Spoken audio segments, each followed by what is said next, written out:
Nakikita mo yung mga successful na tao, mga atleta, bodybuilder, doktor, negosyante, milyonaryo. Iniisip mo, hindi ko kaya yan. Pero ang tanong, paano sila nakarating doon? Hindi dahil umasa sila sa swerte. Hindi sila nagising isang araw at bigla na lang naging malakas o mayaman. Nag-invest sila, nabigo sila, nadapa sila paulit-ulit hanggang sa nanalo sila. May kapalit ang tagumpay. At habang hinahangaan mo yung resulta, tinatanggihan mo yung realidad. Walang nakakakita sa hirap sa likod ng kamera. Mga alas 5 ng umaga, sakripisyo, pagod, sakit. Simple lang ang prinsipyo. Kung anong itinanim, siya ring aanihin. Pero ang ani, dumarating lang pagkatapos ng trabaho. Gusto mong malaman kung bakit hindi ko pinalalampas ang kahit isang araw ng workout dahil ang comfort nagpapalambot ng kaluluwa. Tuwing pinipili mo ang kama kaysa pag-grind, pinapakain mo yung parte ng sarili mong mahina. Tuwing nilalagpasan mo ang mahirap, pinapanalo mo ang mga palusot. Ang disiplina, hindi tungkol sa kaginhawaan. Ito'y pagpili ng sakit kaysa sarap, paglago kaysa aliw. Hindi nabubuo ang lakas sa comfort. Gaya ng ginto na pinapadalisay sa apoy, ang karakter mo hinuhubog sa hirap. Bawat push-up, bawat plank, hindi lang katawan ang binubuo. Hinuhukay din nito ang kahinaan sa loob ko. Ito ang katotohanang takot aminin ng karamihan. Masakit ang paglago at dapat lang. Pero karamihan ng tao takot sa apoy, kumakapit sa ginhawa at iyon ang sumisira sa kanila. Hindi ka mahina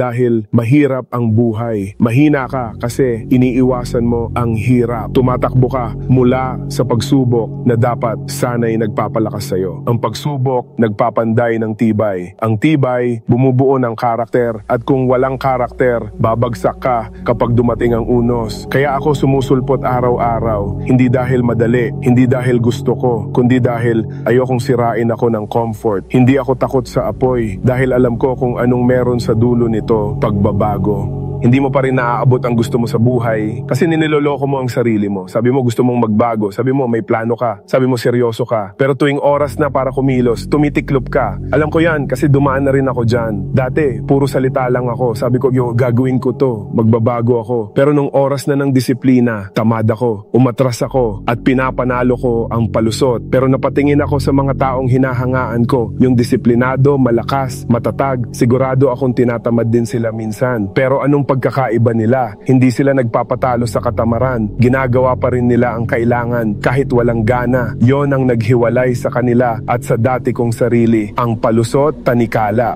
At tuwing nagpapatalo ka sa mga palusot, lalo mong hinihigpitan ang posas sa sarili mo. Sasabihin ng comfort, bukas ka na magsimula. O kaya, okay lang magpahinga ngayon. Pero, yung mga kasinungalingan na yan, unti-unting ninanakaw ang kinabukasan mo. Hindi ka natigil kasi mahirap ang buhay. Natigil ka kasi pinipili mong maging komportable kaysa maging matatag. Tama na ang drama, tama na ang satsat, tama na ang pagsisi sa ibang tao. Simulan mo nang kumilos, wala kang utang na loob na dapat asahan at walang magliligtas sa iyo kundi ang desisyong lumaban. Hindi sa salita nagkakaroon ng pagbabago, sa gawa. Pananampalatayang walang aksyon, patay. Mga pangarap na walang kilos, wala ring saysay. Maraming nagdadaldal, pero kakaunti ang gumagawa. At tandaan mo to, ang totoong nagtatagumpay, hindi sila yung maraming sinasabi. Sila yung tahimik pero gumagalaw. Kung seryoso ka sa pagbabagong yan, oras na para tumigil sa pagsisinungaling sa sarili. Hindi mo kailangang maging perpekto, pero kailangan mong magsimula ng totoo. Ang hirap, hindi yan dahilan para tumigil. Yan ang totoong pagsubok. Pwedeng kang umatras o pwede mong harapin at palakasin ang sarili mo. Karamihan, bumibigay kasi mas pinipili nila ang aliw kaysa hirap. Pero ito ang katotohanan. Ang comfort ay sinungaling. Akala mo binibigyan ka ng pahinga, pero unti-unti ka palang pinapalambot. Sasabihin sa'yo ng comfort, tama na muna. Or okay na yan. Pero ang totoo, inaagaw niya ang tapang mo habang hindi mo namamalayan. Ang resistance, ang hirap, yan ang nagsasabi ng totoo. Doon nagsisimula ang pagbabago, hindi sa sarap kundi sa sakit, hindi sa pahinga kundi sa tuloy-tuloy na pag-push kahit pagod ka na. Tuwing magwo-workout ako, palaging may boses na bumubulong, tama na, wag mo na ituloy, hindi mo naman kailangan to. Pero tuwing hindi ko siya pinapansin, naaalala ko kung bakit ako nandito.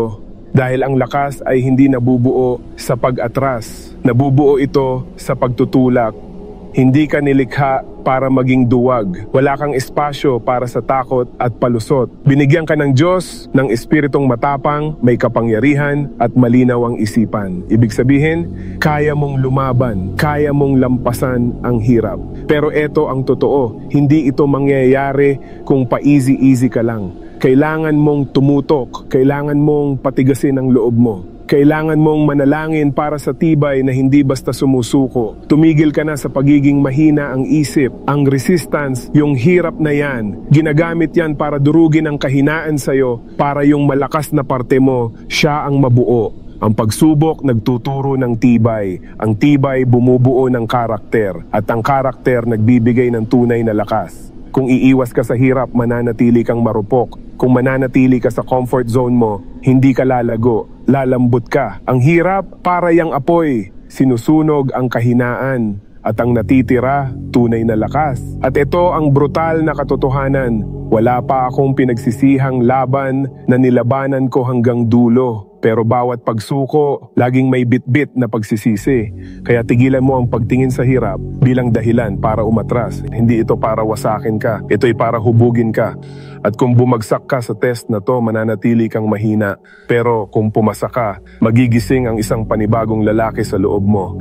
Biniyayaan ka ng emosyon. Regalo yan para maramdaman mo ang saya, pagmamahal at connection sa ibang tao. Pero tandaan mo to, ang emosyon ay pwedeng maging gabay, pero hindi dapat maging amo. Kapag hinayaan mong pakilaman ng emosyon ang disiplina mo, tapos ka na. Kasi ang damdamin, pabago-bago. Isang araw, ganado ka. Kinabukasan, tinatamad ka na. At pag damdamin ang sinusunod mo, hindi ka lalayo. Dahil pag mahirap na, pag masakit na, pag pagod ka na, ang sasabihin ng emosyon mo, tama na, magpahinga ka na, wag mo nang ituloy. Pero ang karunungan, hindi tinatanggal ang emosyon. Minamaster ito. Pinapakinggan mo, pero hindi mo sinusunod. Pinapayagan mong maramdaman, pero hindi mo hinahayaan na humila pabalik. Tandaan mo, hindi umaabot sa taas ang mga tao dahil sinunod nila ang damdamin nila. Umaabot sila dahil ginawa nila ang tama. Kahit ayaw ng katawan nila, kahit takot sila, kahit pagod sila, ramdam din nila ang lungkot, takot at pagdududa katulad mo. Pero hindi nila hinayaang hadlangan sila ng damdamin nila. May disiplina sila, may karunungan silang humawak sa sarili nila. At ikaw, binigyan ka rin ng Diyos ng malinaw na isipan. Hindi lang puro puso, meron kang isip na kayang magdesisyon ng tama kahit emosyonal ka. Kaya pag sinasabi ng damdamin mong tumigil ka, hayaan mong karunungan ang humawak sa manibela. Emosyon, pwedeng magudyok, pero disiplina ang nagtutulak. Ramdam mo man ang takot, ang pagod, ang duda, huwag mong hayaang maging dahilan yan para hindi ka kumilos. Magpakatatag ka, maging disiplinado, at hayaan mong ang lakas mo manggaling sa karunungan, hindi lang sa nararamdaman mo. Akala ng iba kailangan grand gesture para maging disiplinado. Mali. Disiplina nagsisimula sa maliliit na bagay. Yung mga akala mo walang halaga. Pero yan ang bumubuo ng momentum. Parang snowball sa bundok. Sa simula, maliit at parang wala lang. Pero habang gumugulong, lumalaki. Bumibilis, lumalakas.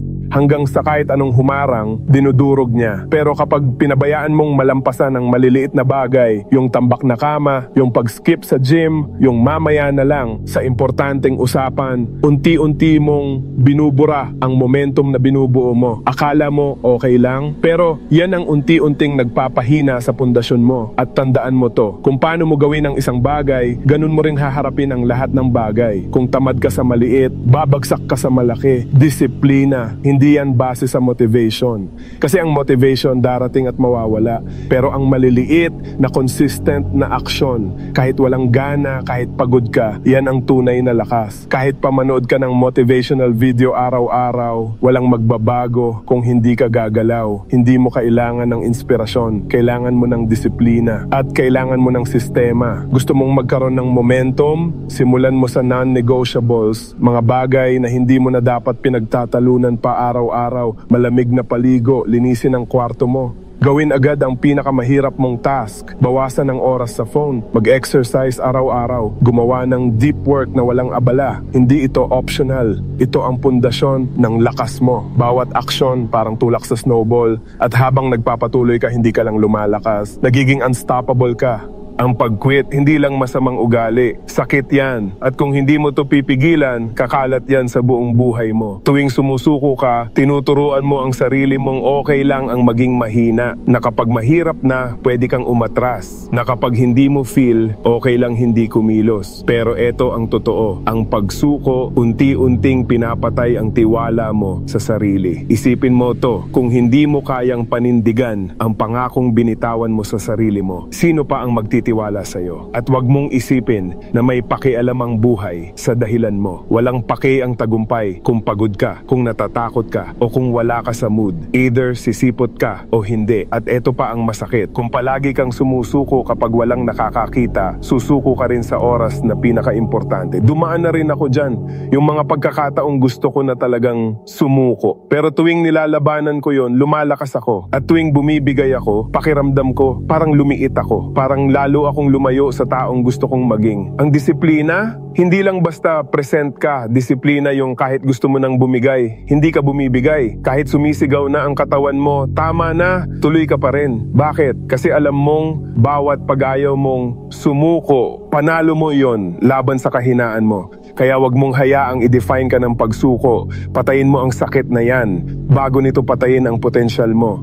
Tanggapin na natin to, mahirap ang buhay. Pero ikaw ang may choice kung anong klaseng hirap ang gusto mong dalhin. Mahirap ang maging mataba at mahina. Mahirap din ang mag-ehersisyo araw-araw. Mahirap ang maging broke. Mahirap din ang mag-ipon at mag-invest. Mahirap ang mabuhay sa mediocrity. Mahirap din ang mag-push at magsakripisyo para sa tagumpay. Alin ang pipiliin mong hirap? Ang nagtatagumpay na tao, hindi sila espesyal. Hindi sila palaging motivated. Pero may isang bagay silang meron na kulang sa karamihan, malinaw na dahilan. May dahilan sila na mas malakas kaysa sa palusot. Isang dahilan na nagtutulak sa kanila kahit pagod na sila, kahit walang nanonood, kahit walang sumusuporta. Kung wala kang dahilan na matibay, bibigay ka sa unang hirap pa lang. At tandaan mo to, hindi porket masarap ngayon ay tama na. Oo, lahat ay pwede. Pero hindi lahat ay kapaki-pakinabang. Yung mga madaling choice, yun yung unti-unting nagnanakaw ng kinabukasan mo. Pero yung mahihirap na choice, yung disiplina, yung sakripisyo, yung ayaw mong gawin pero ginawa mo pa rin,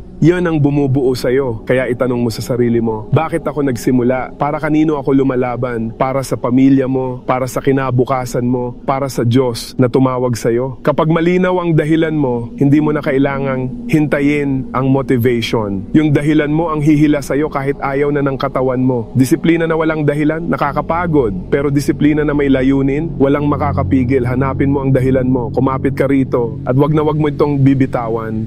Narinig mo na ang totoo. Alam mo na kung anong kailangan. Ang tanong na lang, anong gagawin mo ngayon? Pwede mong ituloy ang dati mong buhay. Laging stuck, mahina at alipin ng comfort. O pwede mong desisyonan ngayong araw na to na magbago. Hindi bukas. Hindi pag-feel mo na. Ngayon, ang disiplina, yan ang tulay mula sa kung nasaan ka ngayon, papunta sa kung anong klaseng lalaki ang tinawag kang maging. Ito ang apoy na sumusunog sa kahinaan. Ang martilyo na bumabasag ng pagiging marupok. Ang pundasyon ng totoong tagumpay. Pero hindi yan basta-basta nabubuo. Kailangan mong lumaban. Kailangan mong sumipot. Kailangan mong panindigan. Hindi ko sinasabi to para magpakabida. Sinasabi ko to bilang kapatid mo na gusto kang makita na manalo. Dumaan na rin ako sa pagkatalo. Sumuko na rin ako dati. Pero natuto ako. At ngayon gusto kong iabot sa'yo yung katotohanang sana noon ko pa narinig. Kaya mo akong lampasan. At kung mangyari yan, masaya ako. Kaya ngayon, tumingin ka sa salamin at tanungin ang sarili mo, handa na ba akong tumigil sa pagiging alipin ng comfort? Handa na ba akong lumaban para sa kinabukasan ko? Hindi mo kailangan ng bagong motivation. Kailangan mo lang kumilos, tumayo ka, gumalaw, at huwag kang titigil hanggang hindi mo nagiging totoo yung lalaki na alam mong kaya mong maging. Kung tumama to sa'yo, mag-subscribe ka sa channel. Sama-sama tayong lalakas. Tayo ang Sakdal Laya.